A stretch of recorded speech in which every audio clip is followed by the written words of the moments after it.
shark was having.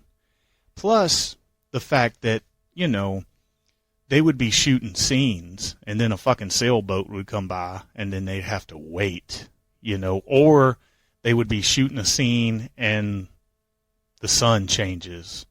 Yeah. And they couldn't match the lighting, so they'd have to wait till the fucking sun comes out again.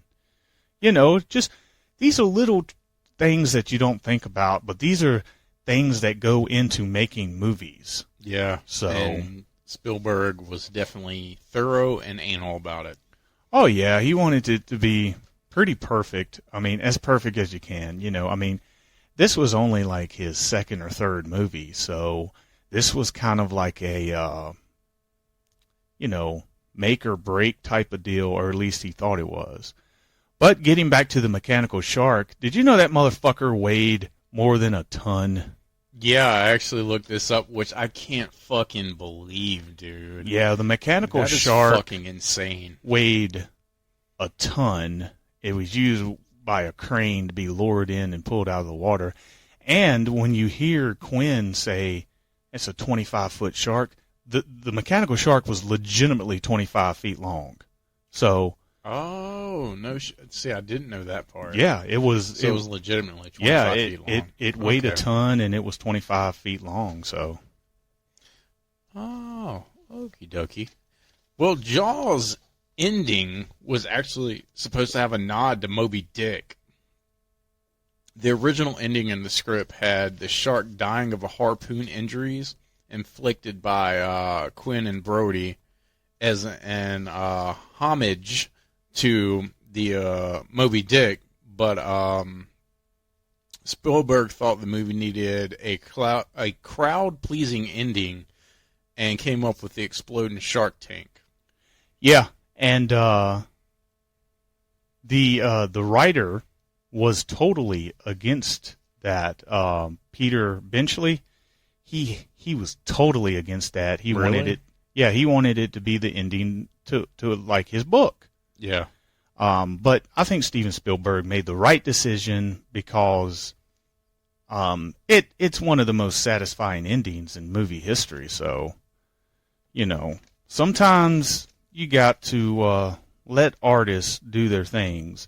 If you write a book, it's much more. It's better to read something and you can imagine it a little bit better than just reading it, right? Right. But if you see it on camera, it has to.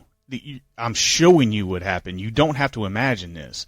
Right. So the shark kind of floating over, you could. There'd be like some controversy, like, did the shark really die? I mean, did it bleed out? Whatever. And plus, with a fucking 25-foot shark, harpooning it to death is kind of weak. Yeah. Like, blow the motherfucker up. Like, show how much of a menace and show how much it takes to kill this fucking thing. Yeah. This is supposed to be in real life. It's supposed to be about a shark, but in the movie world, it's a fucking monster. So Right, exactly. No, I 100% agree with the ending. It's the right ending. Blow the motherfucker to kingdom come. Jaws was the biggest Hollywood hit at the time ever. Jaws was the first movie in 400 theaters across the United States. It was the first movie ever to gross over $1 million at the box office. And it was the highest-grossing movie of all time until Star Wars came along 2 years later.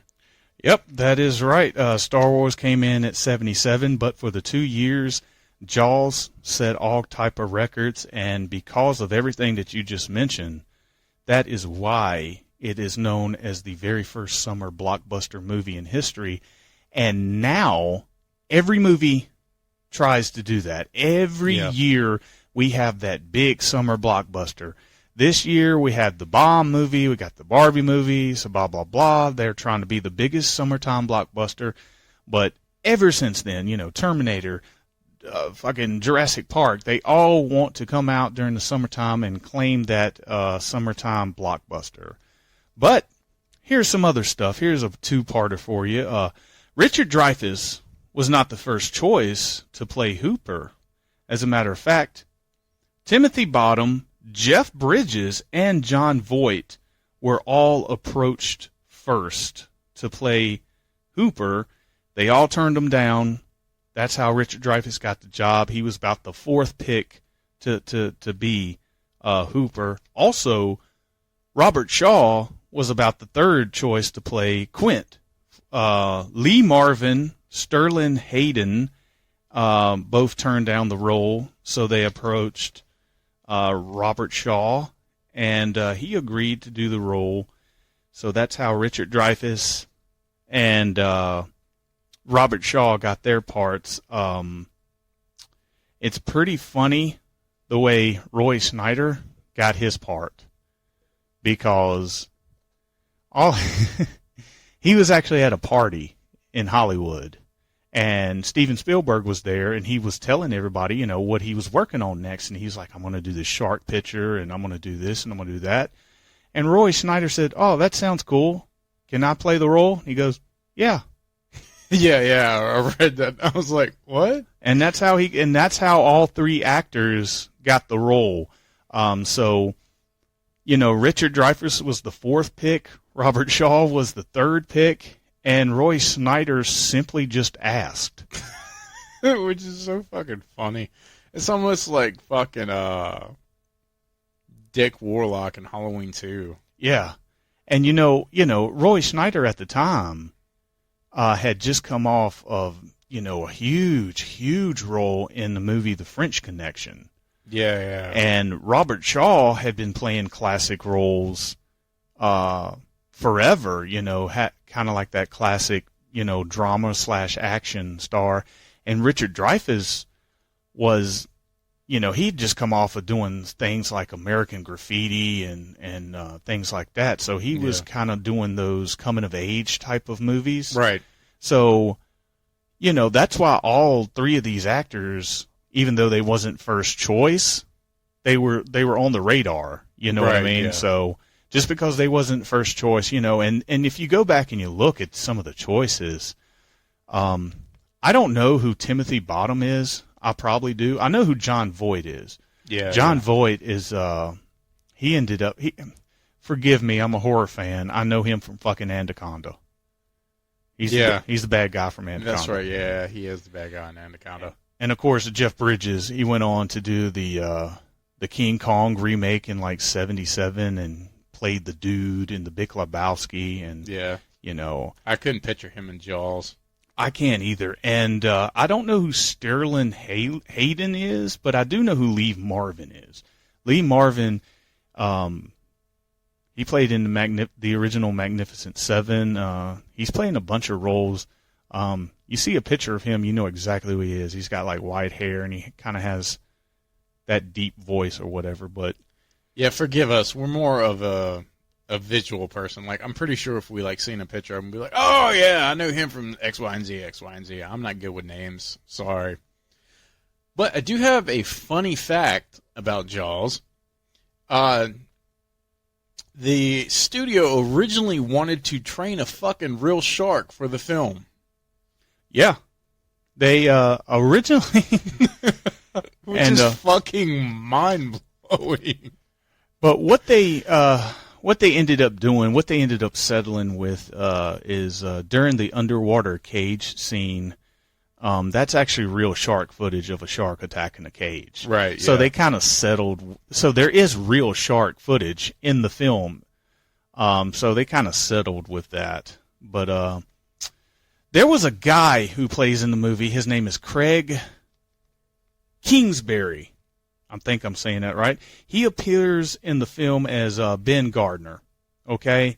And Ben Gardner was the fisherman who Hooper and Brody took the boat out at night, and Hooper went in the water and found the wrecked boat, and Ben Gardner's head floated out of the hole. Yeah. Well, that guy was played by Craig Kingsbury. Craig was not an actor. He was actually a native to Martha's Vineyard, and he was actually a legit real fisherman there in the town, and they picked him and asked him if he wanted to be in the movie.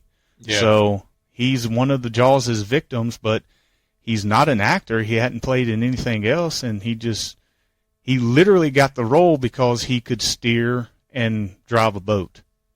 That's fucking crazy. So he's a real life fisherman. He's a real life fisherman.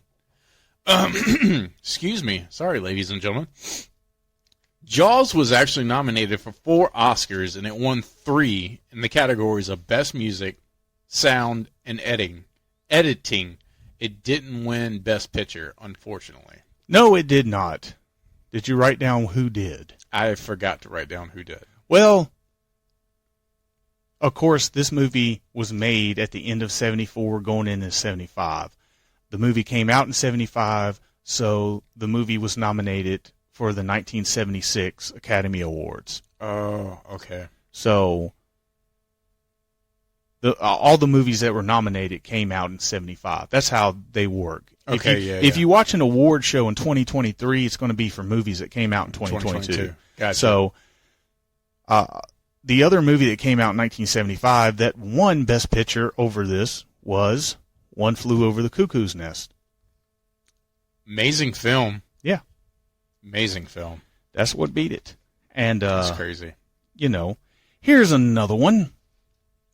When the shark was blown up at the end, Steven Spielberg actually recycled the sound that he used for the semi-truck falling off of the cliff in the movie Duel.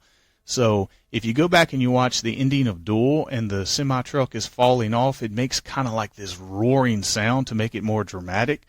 Well, when the shark is blown up and it's sinking to the bottom, he uses that same sound clip to make it more dramatic as the shark is falling down.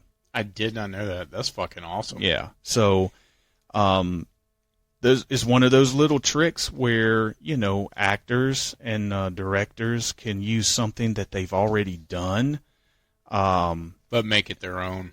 Well, again. Well, that was Steven Spielberg's shit anyway, so, yeah. You know, I'm sure if he, you know, probably only him and the sound guy and the mixer dude even knew that. Yeah. Speaking of sound, when composer John Williams first played Steven Spielberg the simple EFEF Jaws theme, which we all know, I mean, I can say it and you can hear it in your head. Yep. Dum dum. On piano, Spielberg thought it was he thought he was fucking with him, and it continued, you know, to be the famous worldwide. But Steven Spielberg thought it was a fucking joke to begin with. Yeah, it was so simple, and when you just hear it without watching the film, it kind of just is like, oh, that's it. But then when you put the two together, it's like, oh, now I get it. Yeah, it's so simple, but it works. It's so efficient. Yeah. And, you know, we mentioned about the mechanical shark not working. It was estimated the mechanical shark only worked about 60% of the time on this film.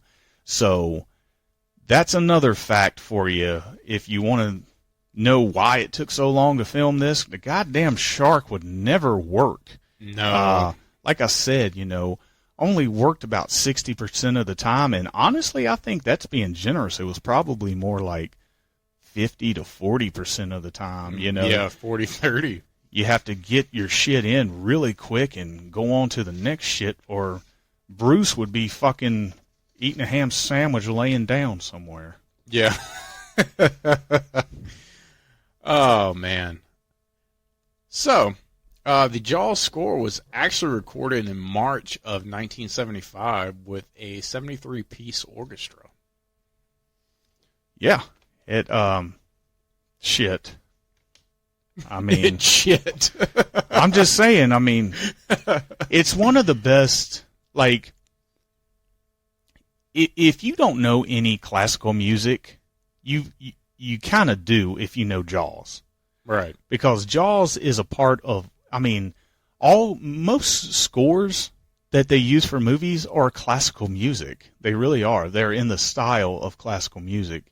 And, you know, I personally think Jaws is probably, I mean, not only is it one of the most famous horror movie scores, but it's one of the most famous movie scores. Oh, So, absolutely.